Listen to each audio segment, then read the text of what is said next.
प्यारे बच्चों, मैं जोगेंद्र कुमार आज की इस क्लास में आप सभी का स्वागत करता हूं।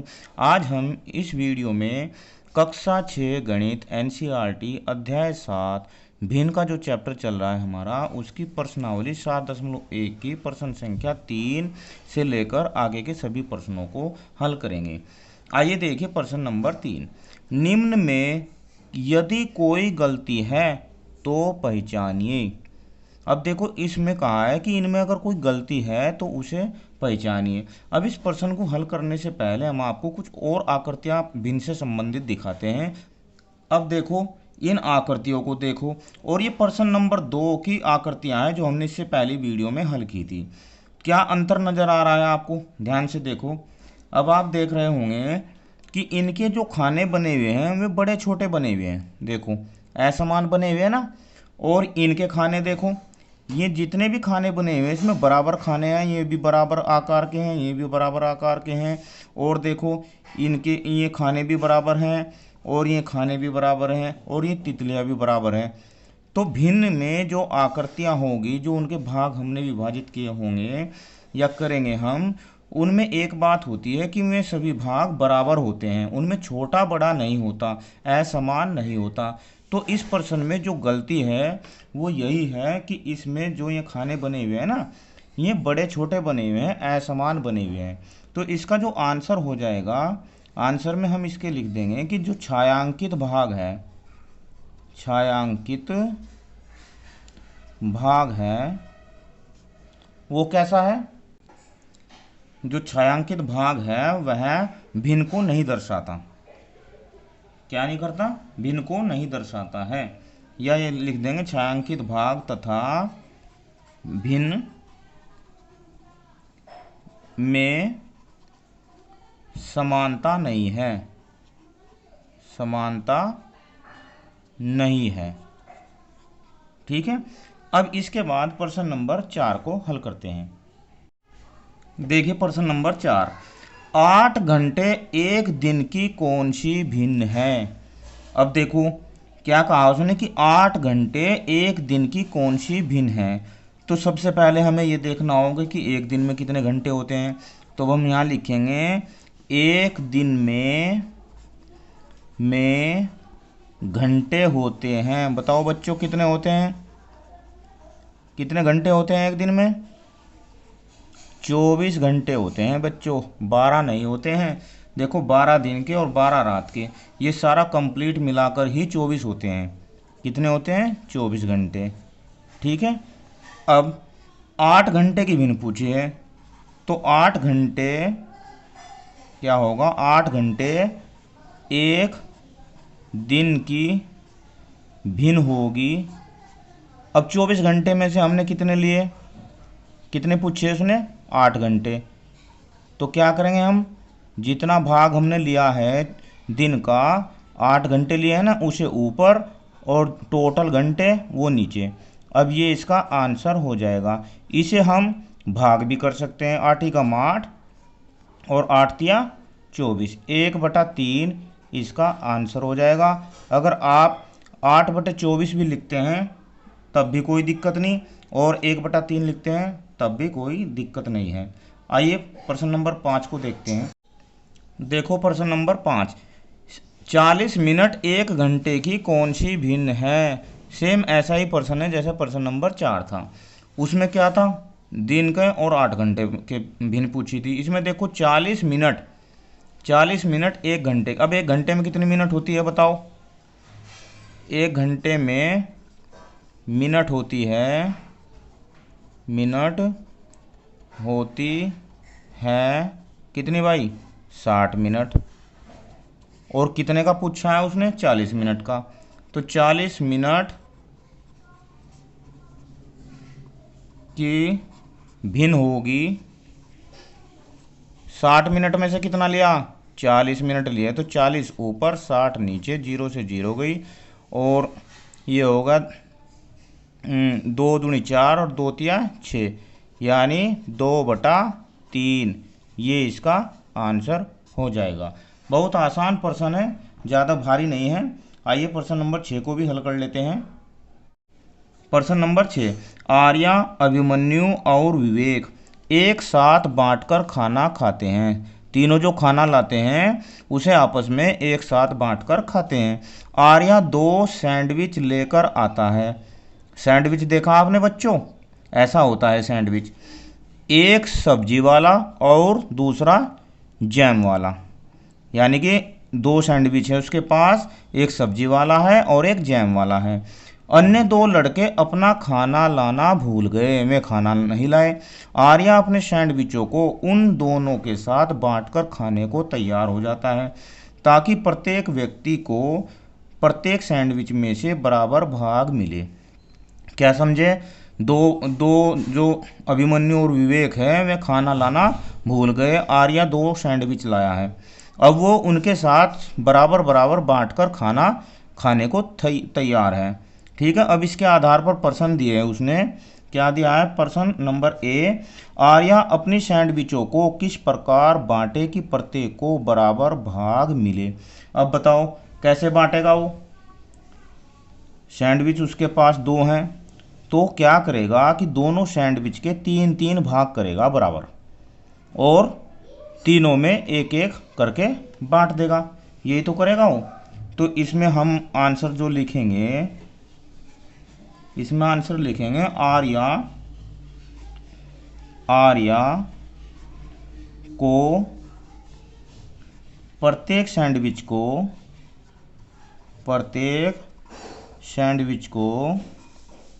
क्या करना है?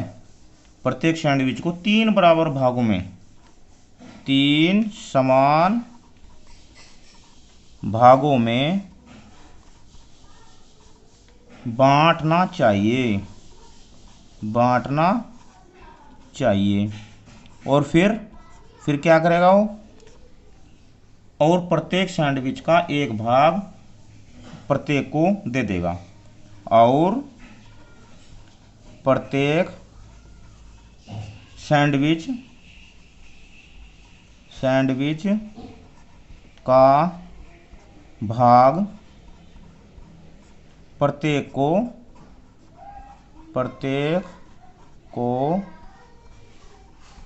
दे देगा। यही तो करेगा ना वो, 3 भाग बराबर बनाएगा और प्रत्येक को दे देगा। अब इसके बाद बी में देखो क्या दिया है। बी में दिया है प्रत्येक लड़के को एक सैंडविच का कौन सा भाग मिलेगा। अब देखो सैंडविच का जो भाग उसने कितने किए हैं? 3, और प्रत्येक को कितना मिलेगा? अब आप समझ गए होंगे कितना मिलेगा, 1/3 मिलेगा प्रत्येक लड़के को। ये इसका आंसर हो जाएगा।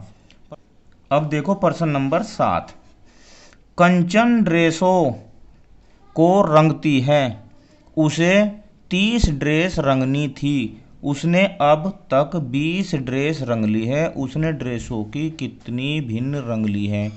देखो प्रश्न में क्या दिया है कि ड्रेस रंगनी थी। ड्रेस रंगने का मतलब ड्रेस को कलर करना था, किसी और कलर की बनानी थी ड्रेस, ठीक है। पर उसने क्या किया कि उसे रंगनी थी तो 30, और अब तक उसने कितनी रंगी है? 20, तो इसकी कितनी भिन्न रंग ली है। अब देखो कंचन को ड्रेस रंगनी थी 30, लिख लो, कंचन को ड्रेस रंगनी थी, कितनी रंगनी थी बच्चों? 30,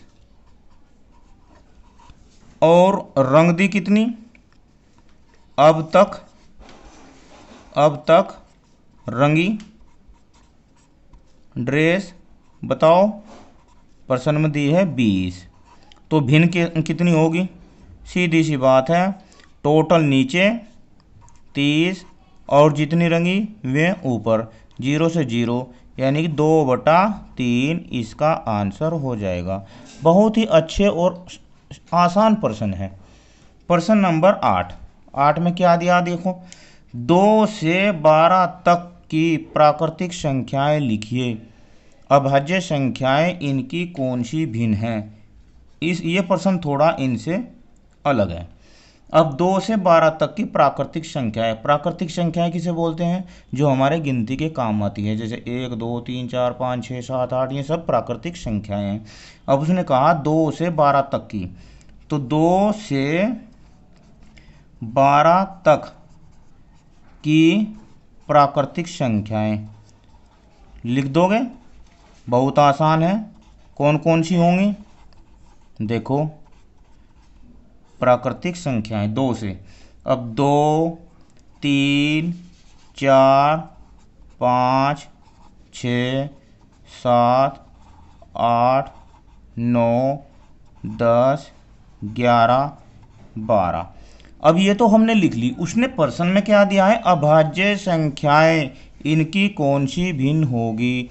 अब बच्चों एक बात बताओ, अभाज्य संख्याएं किसे कहते हैं? देखो, अभाज्य संख्या वे संख्याएं होती हैं जिन्हें या तो वे खुद विभाजित करें, यानी कि उनमें या तो खुद का पहाड़ा चले उसी का स्वयं, या एक का पहाड़ा चले। इसके अलावा उनमें किसी और संख्या का पहाड़ा नहीं चलता, में किसी और संख्या से भाग नहीं होती। ठीक है। अब देखो, अब यहाँ लिखेंगे हम अभाज्य संख्याएं। छांट लो इसमें। बताओ आप ही कौन कौन सी होंगी अभाज्य संख्याएं। एक तो होगी 2, 3 में भी इसी का पहाड़ा चलता है तो 3। अब देखो 4 तो 2 से भाग हो जाएगी, 2 दूनी 4। फिर होगी 5, 6 में भी 2 तिया 6 चल जाएगा दूसरा भी पहाड़ा, पर 7 में नहीं चलेगा। इसके बाद 8 में भी दूसरा पहाड़ा चल जाएगा, 9 में भी चल जाएगा, 10 में भी, फिर होगी 11 और 12 में भी। 12 भी किसी और संख्या से विभाजित हो जाएगी। तो ये संख्याएं कितनी हो गई? 1, 2, 3, 4, 5। ऐसे इन्हें ऐसे नहीं देखना कि 2, 3 या 5, 7, 11 जी नहीं। उसने पूछा अभाज्य संख्याएं इनकी कौन सी भिन्न होगी। तो हमें ये संख्याएं काउंट कर लेनी है, ये संख्याएं गिन लेनी है, और इनमें से जितनी ये है ये इसका भिन्न हो जाएगा। तो अभाज्य संख्याओं का भिन्न बैठेगा इसमें क्या?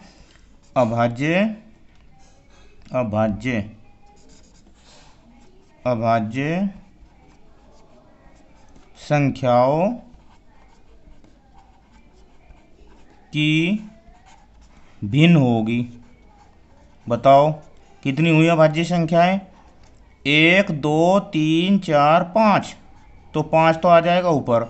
और ये सारी कितनी है? 1, 2, 3, 4, 5, 6, 7, 8, 9, 10, 11। ये होगी 11। तो 5/11 इसका आंसर हो गया। प्रश्न नंबर 9, 102 से 113 तक की प्राकृतिक संख्याएं लिखिए। अभाज्य संख्याएं इसकी कौन सी भिन्न होगी। सेम टू सेम प्रश्न है, बस इसमें संख्याएं बदल दी गई हैं।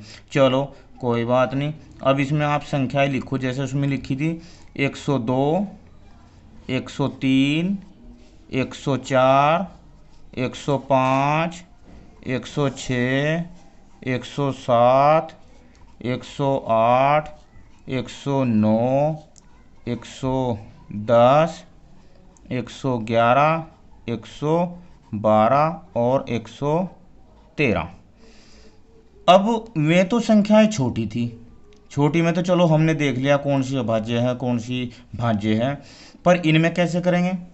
ये तो बड़ी संख्याएं हैं। चलो इनमें भी छांटते हैं। इनमें छांटने का तरीका है, अभी हम आपको बताते हैं। देखो, अभाज्य संख्याएं हो जाएगी इसमें संख्याएं। एक बात बताओ बच्चों, जिसके लास्ट में इकाई के स्थान पर 2 का पहाड़ा चलता हो तो वे संख्याएं तो 2 से विभाज्य हो जाएगी ना। और वे जब 2 से विभाज्य हो जाएगी तो अभाज्य तो नहीं होंगी वे, क्योंकि अभाज्य संख्या तो किसी और संख्या से विभाज्य होती ही नहीं। ठीक है। तो अब देखो, एक तो ये अभाज्य संख्या नहीं होगी क्योंकि 2 का पहाड़ा चल रहा है। एक ये भी नहीं होगी। ठीक है। एक ये भी नहीं होगी, एक ये भी नहीं होगी, और इसमें भी पहाड़ा चल रहा है, और इसमें भी पहाड़ा चल रहा है। तो ये संख्याएं जितनी हमने कटिंग कर दी ये तो अभाज्य बिल्कुल नहीं होंगी। इसके बाद एक ये संख्या है 105। अब इसमें भी 5 का पहाड़ा चल जाएगा। देखो 5 दूनी 10, 5 एकम 5, तो ये भी नहीं होगी। ठीक है। अब 111 में देखते हैं अगर चलता है। वैसे 103 तो बिल्कुल नहीं होगी, 103। इसके बाद 107 भी नहीं होगी। इसके बाद इसे देख लेते हैं 109 को और 113 को। चलो 109 को भाग करके देखते हैं हम 3 से, अगर हो जाता है 3 3 तिया 9, 1 9 3 छंग 18, एक इसमें तो शेष बच गया। तो ये तो पूरी पूरी विभाजित नहीं हो रही, इसका मतलब 109 भी होगी। अब देखो 111 को देखते हैं। 111 में भाग करके देख लेते हैं। 111 में 3 से चला के देख लूँ। 3 तिया 9, 2 3 सत्ते 21, 3 नम 27, तो ये 0 बच गया। तो इसका मतलब ये भी 3 से भाग हो गई। अब इसके बाद बचेगी 113। ये 4 संख्याएं ऐसी हैं जो किसी भी संख्या से भाग नहीं हो रही है, विभाजित नहीं हो रही है। तो अब अभाज्य संख्याओं का भिन्न, जैसे पिछले प्रश्न में किया, अभाज्य संख्याओं का भिन्न हो जाएगा। क्या हो जाएगा बताओ, कितनी हुई है? 1 2 3 4, तो 4 ऊपर, और टोटल कितनी है? 1 2 3 4 5 6 7 8 9 10 11 12, यह है टोटल है 12। कितनी है? 12। तो ये इसका आंसर हो गया। इसे आप भाग भी कर सकते हैं, 4 एकम 4, 4 तिया 12, 1/3 भी हो सकता है इसका। ठीक है। अब इसके बाद देखो प्रश्न नंबर 10। इन वृत्तों की कौन सी भिन्नों में x है? अब देखो ये वृत्त कितने हैं भाई बच्चों? 1 2 3 4 5 6 7 8, और कितने में जो है क्रॉस लगा हुआ है x है 4 में। ठीक है, तो 4 ऊपर, और टोटल कितनी है? 8। ये इसका आंसर हो जाएगा। इसे आप भाग भी करते हैं, 4 एकम 4 और 4 दूनी 8, इसे 1/2 भी लिख सकते हैं। इस प्रकार इस वीडियो में हमने प्रश्न नंबर 10 तक हल कर दिए हैं। इसके बाद इस एक्सरसाइज का एक प्रश्न नंबर 11 बचा है, जिसे आप अपने आप हल करोगे। अगर नहीं हुआ तो मुझे कमेंट में ज़रूर बताना। वीडियो कैसी लगी मुझे कमेंट में ज़रूर बताना। धन्यवाद। आपका दिन शुभ हो।